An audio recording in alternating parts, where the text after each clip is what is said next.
Coordination chemistry generally start होता है coordinate bond से। कोऑर्डिनेट बॉन्ड जिसको हम लोग कहते हैं डेटिव बॉन्ड, और उसको रिप्रेजेंट कैसे करते हैं, या तो सिंगल एरो से रिप्रेजेंट करते हैं या तो डबल हेडेड एरो से।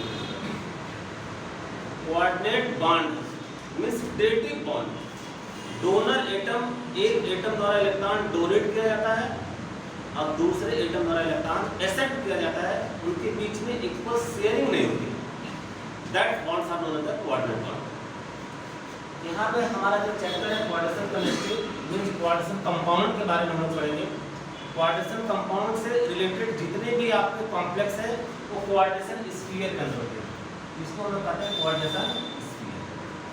कोऑर्डिनेशन स्फीयर को हम लोग स्क्वायर ब्रैकेट से दिखाते हैं, और स्क्वायर ब्रैकेट के अंदर आपका सेंट्रल मेटल एटम होता है और उसके साथ डायरेक्टली लिगेंड अटैच होता है। लिगेंड क्या होते हैं, लिगेंड इस central metal M, central metal को हम लोग M से रिप्रेजेंट करते हैं और लिगेंड को हम लोग L से रिप्रेजेंट करते हैं। और लिगेंड होते क्या है, ligands are the donor atom which can donate electron pair to vacant d और f orbital of central metal atom. Central metal की बैकएंड खाली रिक्त d ऑर्बिटल में जो भी वैकेंसी होती है उस वैकेंसी में लिगेंड इलेक्ट्रॉन डोनेट करके भरते हैं, और किस बॉन्ड के थ्रू, कोऑर्डिनेट बॉन्ड के थ्रू, और कॉम्प्लेक्स का फॉर्मेशन करते हैं और स्टेबल कॉम्प्लेक्स का फॉर्मेशन होता है। अब जितने भी कॉम्प्लेक्स का फॉर्मेशन हो सकता है तो हर कॉम्प्लेक्स आपका पॉसिबल तो हो नहीं सकता, तो कॉम्प्लेक्स आपका वही स्टेबल होगा जो इफेक्टिव एटॉमिक नंबर को फॉलो करता हो। इफेक्टिव एटॉमिक नंबर जिसको हम कहते हैं EAN, effective atomic number. Effective atomic number क्या है, जो इनर्ट गैस कंपाउंड्स होते हैं means helium, neon, argon, krypton, xenon, radon. तो हीलियम आपका एक्सेप्शन है क्योंकि इसके पास d ऑर्बिटल है नहीं, हीलियम नियॉन इसका एक्सेप्शन है। मींस एक्टिव इलेक्ट्रॉन हो तो क्वार्टज कंपाउंड आपका टोटल स्टेबल हो, या 36 इलेक्ट्रॉन हो, या 54 हो, या 86 हो, टोटल नंबर ऑफ इलेक्ट्रॉन यदि इतने आते हैं तो आपका जो क्वार्टज कंपाउंड वो क्या है, स्टेबल है, अदरवाइज डज नॉट एग्जिस्ट। तो कॉम्प्लेक्स का फॉर्मेशन करते समय हमको ध्यान रखना है कि इफेक्टिव एटॉमिक नंबर को फॉलो कर रहा है या नहीं कर रहा है। अगर फॉलो कर रहा है तो एग्जिस्ट करता है, अदरवाइज एग्जिस्ट नहीं करेगा। इस चीज को central metal atom directly attach with the ligand, और लिगेंड की कैटेगरी में क्या हम लोग लिगेंड को दिखाते हैं, इसकी types monodentate, bidentate, ट्राइडेंटेड, tetradentate, पेंटाडेंटेड and hexadentate. ये इसकी डेंसिटी है।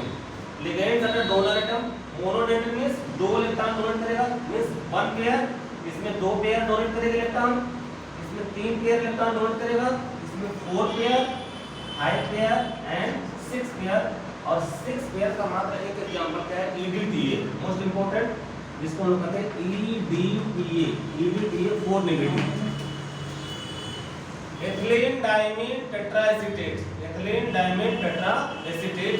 अगर यहाँ पे 3 नेगेटिव हो जाएगा तो इसका नाम हो जाएगा एथिलीन डाइमीन ट्राइएसीटेट, और हेक्साडेंटेड लिगेंड ना होकर के पेंटाडेंटेड लिगेंड हो जाएगा। ठीक है। और दूसरी चीज इसमें एक वर्ड आता है चिलेट,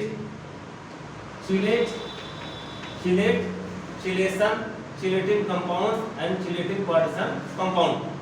चिलेट क्या होते हैं, लिगेंड्स एक हो, डोनर एटम 2 हो, मींस बाइडेंटेड लिगेंड लगा हो, या लिगेंड्स एक हो, ट्राइडेंटेड लगा हो, मींस डोनर एटम 3 हो। लिगेंड्स एक हो, डोनर एटम 4 हो। एक गिनती के लिए तो एक लिगेंड है, लेकिन डोनर एटम कितने हैं, 4। लिगेंड्स एक हो, डोनर एटम 5 हो, लिगेंड्स एक हो और डोनर एटम कितने हो, 6 हो। तो डोनर एटम क्या होते हैं, ओडेंटिसिटी के कारण पूरे क्वाड्रेंट जो सेंट्रल मेटल एटम है उसको सराउंड कर लेते हैं, उसको चारों तरफ से घेर लेते हैं, और इस ऐसे लिगेंड को चिलेटिंग लिगेंड और ऐसे कॉम्प्लेक्स को चिलेटिंग कॉम्प्लेक्स कहते हैं। और इस प्रोसेस को क्या कहते हैं, चिलेशन। ध्यान दीजिए, chelating ligand, chelating complex and chelation. Chelation means जो chelating ligand which can directly link to the central metal atom. This process is known as the chelating. तो इस तरह से चिलेटिंग लिगेंड जितने होते हैं वो मोस्ट इंपॉर्टेंट होते हैं, मोस्ट स्टेबल होते हैं। क्यों? क्योंकि कहने के लिए तो एक एटम लिगेंड्स आपका एक है और डोनर एटम दाता लोग कितने हैं? दो हो सकते हैं। जितना दाता लोग डोनेट करें उतना हम लोग क्या होंगे? स्टेबल होंगे। तो डेंसिटी जितना ज़्यादा होगी पोटेशियम कंपाउंड आपका उतना ज़्यादा स्टेबल होगा। मीन्स चिलेटिंग कॉम्प्लेक्स जो होते हैं वो अन्य कॉम्प्लेक्स की अपेक्षा क्या होते हैं? ज़्यादा स्टेबल होते हैं। अब यहाँ पे हम लोग टॉपिक स्टार्ट करने वाले हैं VBT, जिसको हम लोग कहते हैं valence bond theory. Valence bond theory very important topic है आपका, और इससे न्यूमेरिकल प्रॉब्लम भी आते हैं। तो देखेंगे यहाँ पे कोऑर्डिनेशन नंबर यहाँ पे लिखाया गया है। टाइप्स ऑफ हाइब्रिडाइजेशन, ये हाइब्रिडेशन का टाइप लिखाया गया है। और यहाँ पे डिस्ट्रीब्यूशन ऑफ द ऑर्बिट या hybrid orbitals. Orbitals means where the probability of finding an electron is maximum known as the orbitals. अब यहाँ पे कोऑर्डिनेशन नंबर आपको टोटल कितना दिखाया गया है? 4 है। तो इसका हाइब्रिडेशन पॉसिबल क्या हो सकता है? sp3 भी हो सकता है एंड dsp2 भी हो सकता है। टोटल नंबर आपको टोटल कितना 4 होने चाहिए। मींस एक s और 3 p ऑर्बिटल मिलकर sp3 हो गए, या एक d एक s 2 p तभी dsp2 होगा। यहाँ पे d ऑर्बिटल नियम से तो पहले s आना चाहिए, फिर p आना चाहिए, फिर d आना चाहिए। तो sp3 एक नियम से आ रहा है। मींस ये हुन्स रूल को फॉलो कर रहा है, और हुन्स रूल को फॉलो कर रहा है इसका मतलब वीक फील्ड लिगेंड होते हैं। जो वीक फील्ड लिगेंड होते हैं वो रूल ऑफ रेगुलेशन को फॉलो करते हैं, और जो स्ट्रांग फील्ड लिगेंड होते हैं वो हुन्स रूल को फॉलो नहीं करते। Hund's rule means as far as possible the number of unpaired electron is maximum। जहां तक संभव हो अनपेयर्ड इलेक्ट्रॉन आपका मैक्सिमम होना चाहिए, किसी भी प्रकार के इलेक्ट्रॉन की पेयरिंग होनी नहीं चाहिए। तो sp3 और इसका शेप क्या हो जाएगा आपका? टेट्राहेड्रल जिसको हम लोग रेगुलर टेट्राहेड्रल बोलते हैं। और इसके एग्जांपल क्या होता है? जैसे मीथेन हो गया, मीथेन आपका क्या है? Regular tetrahedral. टेट्रा मींस क्या होगा? 4, जिसमें 4 हेड प्रेजेंट हो वही टेट्राहेड्रल होगा। अब देखिए मीथेन में भी sp3 है, वाटर में भी sp3 है, अमोनिया में भी sp3 है, लेकिन तीनों की ज्योमेट्री क्या है? डिफरेंट है। Methane tetrahedral, ammonia pyramidal, water आपका बेंट शेप का है। क्यों? हाइब्रिडाइजेशन तो तीनों का सेम है, लेकिन 4 हेड नहीं है। मीथेन के पास एक कार्बन के साथ 4 हेड है, हाइड्रोजन है 4 हाइड्रोजन है तो टेट्राहेड्रल बनाएगा। अब एक बॉन्ड का बनना और एक लोन पेयर में दोनों में डिफरेंस है, तो डिस्टॉर्टेड स्ट्रक्चर होकर के मीथेन जो है टेट्राहेड्रल से कहा जाएगा पिरामिडल अमोनिया के केस में, और वाटर के केस में क्या हो जाएगा? बेंट शेप होगा, क्योंकि उसमें 2 लोन पेयर होते हैं। अब यदि 4 होगा तो 4 में क्या होगा? dsp2। ये dsp2 हाइब्रिडेशन भी पॉसिबल हो सकता है। इसका मतलब कि इनर d ऑर्बिटल यूज हुआ है। इनर d ऑर्बिटल यूज होने के कारण ये आपका स्ट्रांग फील्ड इसके साथ जुड़ा हुआ है। ये आपको तुरंत पता चल जाना चाहिए कि अगर इनर d ऑर्बिटल यूज हुआ है मींस क्वांटम कंपाउंड में आपका strong field ligand directly connect with the central metal atom dsp2। और इसका स्ट्रक्चर क्या होगा? Square planar. थर्ड है fifth coordination number 5। Coordination number 5 means total number of ligands. Monodentate ligand की संख्या को टोटल कितनी है? 5। अब वो कुछ भी हो सकता है, या तो 5 लगेंगे तो मोनोडेंटेड होंगे, अगर बाइडेंटेड लगाएंगे तो 2 बाइडेंटेड 4 हो जाएगा और एक मोनोडेंटेड, तभी डेंसिटी टोटल कितना हो जाएगा? 5 हो जाएगी। अगर आप हेक्साडेंटेड लगाते हैं एक ही लगाएंगे, एक भी नहीं लगाएंगे। कौन? EDTA -3 लगाएंगे, EDTA -3, क्योंकि -4 में डेंसिटी आपकी कितनी हो जाएगी? 6 हो जाएगी। sp3d means TBP trigonal bi pyramidal. जैसे स्ट्रक्चर प्रीवियस लेक्चर में हमने देखा था ECl5 मींस ट्राइगोनल। यहाँ पे ट्राइगोनल जाएगा 3 हो जाएगा, 1 2 3। ये आपका एक्सियल बॉन्ड है, this is your axial Cl and this is your equatorial bond Cl and Cl। 3 equatorial bond and 2 axial bond. Very important, examination में बहुत पूछे जाते हैं। ECl5 में दो तरह की क्लोरीन और फास्फोरस की बॉन्डिंग है। 2 बॉन्डिंग आपकी एक्सियल है means above the plane and below the plane, और आपका 3 कहां? प्लेनर में है means this is the equatorial bond, और इसको हम कहते हैं equatorial. This is your equatorial bond and this is your axial bond, this is your axial bond. तो यहाँ पे sp3 हाइड्रोजन होगा और स्ट्रक्चर क्या होगा, trigonal bipyramidal. 6 coordination number 6 means total monodentate ligand की संख्या यदि 6 हो तब क्या होगा, क्वाड्रेशन सेंट्रल मेटल से यदि 6 लिगेंड अटैच हो वो मोनोडेंटेड, तो क्वाड्रेशन नंबर टोटल कितना हो जाएगा, 6 हो जाएगा। या तो 1 लगाएंगे तो EDDF4 लगाइए, EDDF4 नेगेटिव डायरेक्टली उसमें 6 डोनर एटम आपके अटैच हो जाएंगे। तो यहाँ पर भी इनर और आउटर, इनर है आउटर, दो ऑर्बिटल आपके पास में है। यदि आउटर डी ऑर्बिटल यूज करते हैं means week field ligand use करते हैं तो हाइड्रोजन क्या हो जाएगा, sp3d2, sp3d2। और यदि इनर डी ऑर्बिटल यूज करते हैं तो हाइड्रोजन विल बी d2sp3। अगर आउटर डी ऑर्बिटल है तो ऑक्टाहेड्रल और इनर डी ऑर्बिटल यूज है तो भी ऑक्टाहेड्रल आपकी ज्योमेट्री मिलने वाली। अब देखिए इंपॉर्टेंट क्वेश्चन से पूछे क्या जाते हैं एग्जामिनेशन में।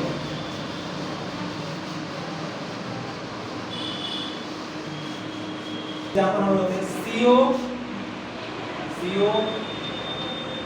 NH3 6 NH3 most important question बार बार आपके एग्जामिनेशन में पूछा गया और इस तरह से रिलेटेड क्वेश्चन पूछने की पूरी तरह से संभावना है, इसको थोड़ा सा ध्यान समझिएगा आप लोग, attention please. CO NH3 6 and 3 positive charge. यहाँ पे CO means cobalt, not a carbon monoxide. Carbon monoxide is a ligand and cobalt is a central metal atom. Cobalt means capital C and small o, and carbon monoxide capital C and capital O. This is your ligand. This is your ligand, and this is your central atom. Central atom. ये central atom की तरह काम करता है और ये ligand की तरह काम करता है। और लिगेंड क्या है, strong field ligand. Attention please, strong field ligand, strong field ligand. और कौन सा बॉन्ड बनता है, सिनर्जिक बॉन्ड बनाता है। Most important ionic bond, covalent bond, coordinate bond, hydrogen bond, metallic bond, आपने सुना होगा। ये कौन सा बॉन्ड बनता है, synergic bond. Very very important, most important, synergic bond, synergic bond, synergic bond. Synergic bond का फॉर्मेशन करता है, इसको हम लोग अभी नेक्स्ट लेक्चर में इसको हम लोग देखेंगे। पहले हम लोग देखते हैं CO NH3 3 पॉजिटिव। CO आपका क्या होता है, central metal atom, this is central metal atom. First half वाले इसका हम लोग ऑक्सीडेशन स्टेट निकालेंगे और ऑक्सीडेशन स्टेट कैसे हम लोग फाइंड करेंगे। पहले देखेंगे यहाँ पे CO plus 6 NH3, 6 into NH3 equal to, अब इसको कोई टोटल लिगेंड कर रहे हैं, टोटल पॉजिटिव चार्ज कितना है आपका, प्लस। अमोनिया का क्या न्यूट्रल लिगेंड है, oxidation state 0 means CO plus 0 equal two plus 3 means CO equal two plus, CO का ऑक्सीडेशन स्टेट आपका कितना है, +3। सबसे पहले काम करेंगे CO का ऑक्सीडेशन स्टेट +3। अब हमको क्या करना है, CO का ऑक्सीडेशन स्टेट यहां पर +3 आपको फाइंड कर लिया। इसके बाद कोबाल्ट का एटॉमिक नंबर 27, कोबाल्ट का atomic number, cobalt in ground state, in ground state electronic configuration, ground state electronic configuration means 27 that is 1s2 2s2 2p6 3s2 3p6 3d7 and 4s2। ये आपका ground state electronic configuration है cobalt का।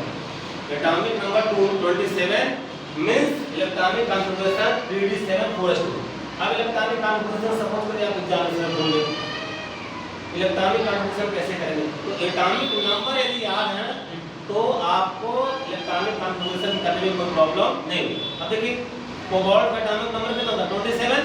तो देखिए ये 2 है, इससे last में ये रहेगा, यस में आपके 2 है, यस में आपके 2 इलेक्ट्रॉन एंड डी में आपके 7 इलेक्ट्रॉन मींस 27 टोटल इलेक्ट्रॉन आपके नंबर 27 और एटॉमिक नंबर यहां पे कोबाल्ट कितना होता है 27।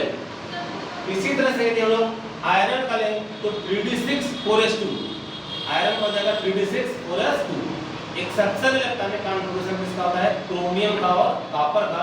और क्यों होता है, due to stable half filled and full filled electronic configuration. अब यहाँ कोबाल्ट का ये आपका ग्राउंड स्टेट इलेक्ट्रॉनिक कॉन्फ़िगरेशन है, ये Pd7 लेकिन यह कोबाल्ट के ऊपर कितना पॉजिटिव चार्ज है? 3 पॉजिटिव चार्ज है, मींस 3 इलेक्ट्रॉन आपको यहाँ से बाहर करना पड़ेगा।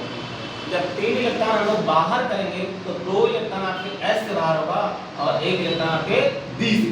तो इलेक्ट्रॉनिक कॉन्फ़िगरेशन क्या हो जाएगा? 3d6 4s 0। तो यहाँ लिखेंगे cobalt in excited state means plus 3 positive charge में क्या आ जाएगा electronic configuration? 3d6 and 4s 0। ये इलेक्ट्रॉनिक कॉन्फ़िगरेशन है 3d6 and 4s 0। 3d6 4s 0 total number of ligands यहाँ पे कितने हैं? 6। टोटल नंबर ऑफ लिगेंड्स आपके टोटल कितने हैं? 6 है। और यहाँ की इलेक्ट्रॉनिक कॉन्फ़िगरेशन प्लस 3 फॉर्म क्या है? 3d6 4s 0। अब D में कितने ऑर्बिटल होते हैं? 5। D में कितने ऑर्बिटल होते हैं? 5 means 1 2 3 4 and 5। 3d this is your 4s orbital, this is your 4s। अब यहाँ 4s है, 4 में भी s है, 4p भी आप ले सकते हैं। दिस इज योर 4p 1 2 यहाँ का 4p ऑर्बिटल है, यहाँ का 4s है और यहाँ का 3d वाला। अब देखिए ये अरेंजमेंट है आपका। यहाँ पे टोटल अतिथियों की संख्या कितनी है? 6। टोटल मेहमान की संख्या कुल कितनी है? 6। इनको क्या चाहिए? जगह चाहिए। किसके घर में? कोबाल्ट के। कोबाल्ट घर में सब लोगों को 6 लोगों को 6 कमरे चाहिए। 6 कमरे चाहिए और ये शेयर करने नहीं आए हैं, ये खुद इलेक्ट्रॉन लेकर के आए हैं, 2 इलेक्ट्रॉन लेकर के आए हैं, डोनेट करने आए हैं। मतलब एक ऑर्बिटल इनको खाली आप प्रोवाइड करेंगे। अब कार्बन कोबाल्ट के घर की व्यवस्था क्या है? 3d6 4s 0 means 3d6 means 3d में कितने इलेक्ट्रॉन हैं? 6 means first electron, second, third, fourth and fifth. This is your 6 electron. ये कोबाल्ट के घर की व्यवस्था है और इस व्यवस्था में उसको 6 लोगों के लिए सीट खाली करना है। सीट खाली है कितनी घर में? 1 2 3 और 4। टोटल सीट अवेलेबल कितनी है? 4। चाहिए कितना? 6। टोटल अरेंजमेंट आपको करना है 6 की, अभी मिला कितना है? 4। तो कोबाल्ट को अपने घर के अरेंजमेंट को चेंज करना पड़ेगा। और चेंजिंग कैसे होगी? जो अनपेयर्ड इलेक्ट्रॉन है उनको पेयर करना पड़ेगा। दूसरी चीज ये अमोनिया है, ये स्ट्रॉन्ग फील्ड लिगेंड है, ये स्ट्रॉन्ग फील्ड लिगेंड है। चाहता तो sp4d 4d यूज करता, 4d यहाँ से यूज करता और 4d यूज करने के दौरान आपका hydration D outer D orbital use होता। लेकिन ये स्ट्रॉन्ग फील्ड लिगेंड है, ये वुंड्स रूल को फॉलो नहीं करता और यहाँ पे क्या करेगा? ये 3d के इलेक्ट्रॉन को पेयर करा देगा। इसको यहाँ इनर डी ऑर्बिटल में जगह चाहिए, आउटर डी ऑर्बिटल यूज नहीं करेगा क्योंकि ये स्ट्रॉन्ग फील्ड लिगेंड है, इनर डी ऑर्बिटल यूज करेगा। स्ट्रॉन्ग फील्ड अमोनिया आपका स्ट्रॉन्ग फील्ड लिगेंड है, कार्बन मोनोऑक्साइड आपका स्ट्रॉन्ग फील्ड लिगेंड है, सीएम लिगेंड आपका क्या है? स्ट्रॉन्ग फील्ड लिगेंड है। इस केस में क्या हो जाएगा कि कोबाल्ट आपका पुनः एक्साइटेड स्टेट में आएगा और अपने घर की व्यवस्था को अरेंजमेंट फिर से करेगा और नया ऑर्बिटल के अरेंजमेंट क्या हो जाएगा? यहाँ पे 3d, this is your 4s and this is your 4p 1 2 3 ये टोटल अरेंजमेंट में। अब देखिए यहाँ पे सबसे पहले हम क्या करेंगे? ये जितने भी इलेक्ट्रॉन को पेयर कराएगा और आपके टोटल इलेक्ट्रॉन कितने हैं? 1 2 3 4 5 6। क्या करेगा इसमें? पहला इलेक्ट्रॉन, दूसरा इलेक्ट्रॉन, दोनों इलेक्ट्रॉन आपके कोबाल्ट के हैं, दोनों पेयर हो गए और यहाँ पर भी दोनों की पेयरिंग करा दिया, 4 हो गए और यहाँ पर भी पेयरिंग हो गई 6 इलेक्ट्रॉन को इसने पेयर करा। कब? एक्साइटेड स्टेट में। क्यों?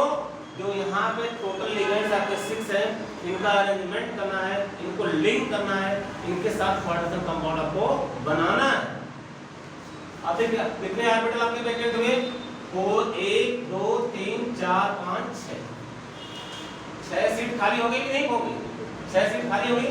1 2 3 4 5 6 4 5 6 तो इस तरह से 6 ऑर्बिटल यहाँ पे वैकेंट हो गए। अब क्या करेगा अमोनिया?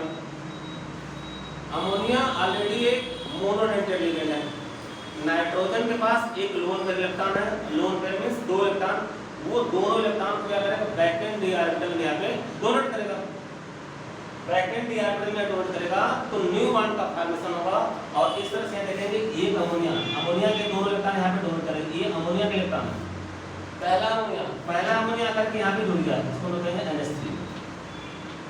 पहला अमोनिया से शिफ्टिंग हुआ, दूसरा अमोनिया दोनों इलेक्ट्रॉन लेके आएगा, यहाँ पे शिफ्ट हुआ, मींस दूसरा अमोनिया को जगह यहाँ पे मिला। तीसरा अमोनिया यहाँ पे आएगा, means this is your 4s orbital, this is your 3d orbital, 3d, this is your 4s orbital, means first electron, second electron, और यहाँ पे एक अमोनिया जुड़ जाएगा। 1 2 3, चौथा आपका यहाँ अमोनिया आएगा 1 2, मींस दिस इज योर 4, और फिर आपका यहाँ पे आएगा अमोनिया, और छठवां इलेक्ट्रॉन जो है, छठवां अमोनिया का यहाँ पे आएगा। अब देखिए hybridization, hybridization means mixing of an orbital which has same energy level, mixing of an orbital which has same energy level are known as the hybridization। अब देखिए मिक्सिंग में कहाँ से पार्टिसिपेट, मिक्सिंग यहाँ से हो रही है, यहाँ से मिक्सिंग हो रही है, कहाँ तक हो रही है? यहाँ से लेकर के यहाँ तक ये मिक्सिंग हो रही है। Mixing of an orbital, mixing of an orbital, तो मिक्सिंग में सबसे पहले कौन पार्टिसिपेट किया? डी कितने यूज हुए? 2d, यस कितना हुआ? 1s, पी आपके कितने हुए? 3p, means 3p। तो हाइड्रोजन क्या हो जाएगा? D2sp3,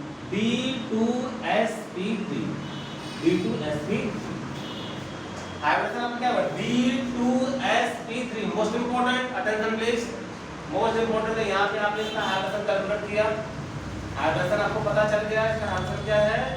D2sp3, और यहाँ पे इनर डी ऑर्बिटल यूज किया गया है, इनर डी ऑर्बिटल यूज किया गया है। और इनर डी ऑर्बिटल में जो दो आपके डी ऑर्बिटल हैं वो कौन कौन है? dx² - y² and dz²। उसके डी ऑर्बिटल आपके 5 टाइप्स होते हैं, dxy, dyz, dzx, dx² - y² and dz²। dxy, dyz and dzx इनके लोब्स बिटवीन द एक्सिस, और dx² - y² और dz² के लोब्स अलोंग द एक्सिस। तो वहाँ अपोजिशन ज्यादा है, तो एनर्जी लेवल उनका हायर है। जिनका एनर्जी लेवल हायर होता है उनकी स्टेबिलिटी कम होती है। अटेंशन प्लीज, वेरी इंपॉर्टेंट, जिनका एनर्जी लेवल हाई होता है उनकी स्टेबिलिटी लो होती है, मतलब जिसकी एनर्जी ज्यादा है उसकी स्टेबिलिटी कम। तो यहाँ पे आपने पा लिया हाइड्रोजन क्या है? D2sp3, inner D orbital use हुआ। क्यों इनर क्यों यूज हुआ है? क्योंकि पहले s आता है, फिर p आता है, फिर d आता है, इसमें पहले ही d आ गया, फिर s है, फिर इसका मतलब इनर डी ऑर्बिटल यूज किया गया है। अब देखिए यहाँ पे अमोनिया की दबंगई है, अगर अमोनिया की दबंगई न होती तो आउटर डी ऑर्बिटल यूज करता और इन दोनों को बेचारों को डिस्टर्ब नहीं करता, जो अपने कमरे में बैठे थे इनको एक साथ कोलिजन नहीं कराता। लेकिन इसकी दबंगई स्ट्रॉन्ग फील्ड के कारण, स्ट्रॉन्ग फील्ड लिगेंड होने के कारण यहाँ के इलेक्ट्रॉन को अनपेयर्ड इलेक्ट्रॉन को पेयर करा दिया। अनपेयर्ड इलेक्ट्रॉन को पेयर कराने की क्षमता रखता है कौन? Strong field ligand. और इस तरह के जो कॉम्प्लेक्स बनते हैं उसको हम कहते हैं लो स्पिन कॉम्प्लेक्सेस, ठीक है। और जो वीक फील्ड लिगेंड होते हैं वो बनाते हैं हाई स्पिन कॉम्प्लेक्सेस। और इसमें देखिए सबसे इंपॉर्टेंट बात, मैग्नेटिक कैरेक्टर पूछता है, मैग्नेटिक कैरेक्टर पूछा जाता है। मैग्नेटिक कैरेक्टर दो तरह के होते हैं, एक पैरामैग्नेटिक, एक दूसरा diamagnetic. Paramagnetic means at least one unpaired electron must be present. एक कम से कम एक अनपेयर्ड इलेक्ट्रॉन आपका प्रेजेंट होना ही चाहिए। अगर एक भी अनपेयर्ड इलेक्ट्रॉन प्रेजेंट है तो कॉम्प्लेक्स का मैग्नेटिक प्रॉपर्टी आपका पैरामैग्नेटिक होगा। और सारे इलेक्ट्रॉन आपके पेयर हैं या कोई इलेक्ट्रॉन उसमें है ही नहीं, या तो D0 है या तो D10 है या कोई पेयरिंग नहीं है, तो इस कंडीशन में मैग्नेटिक कैरेक्टर डायमैग्नेटिक होता है।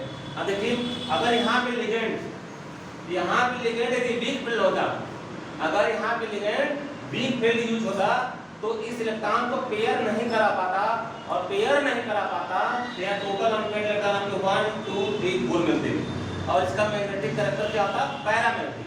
लेकिन यहाँ पे स्ट्रॉन्ग फील्ड यूज किया गया है, और स्ट्रॉन्ग फील्ड के कारण सारे इलेक्ट्रॉन आपके पेयर हो गए हैं, और पेयरिंग के कारण इसका मैग्नेटिक कैरेक्टर क्या हो जाएगा, डायमैग्नेटिक। क्या हो जाएगा, डायमैग्नेटिक। मैग्नेटिक कैरेक्टर आपका हो जाएगा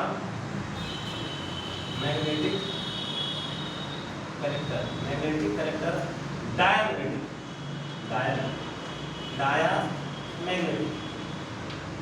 डायमैग्नेटिक। दूसरी चीज इससे पूछता है magnetic moment, how to calculate magnetic moment. Most important, magnetic moment को हम दिखाते हैं म्यू से। अब mu equal to √n+2 n+2 bm, bm means Bohr magnetron, Bohr magnetron. इस कॉम्प्लेक्स कंपाउंड में आपके अनपेयर्ड इलेक्ट्रॉन कितने हैं, 0। Since here n = 0, here n = 0, so mu = also 0। Magnetic moment भी इसका क्या हो जाएगा, 0। तो मैग्नेटिक कैरेक्टर आपने क्या देखा, डायमैग्नेटिक, और मैग्नेटिक मोमेंट क्या हो जाएगा इसका, 0 हो जाएगा, और इसका हाइब्रिडेशन क्या हो जाएगा, D2sp3। दूसरा एग्जांपल हम देखते हैं COF6 का।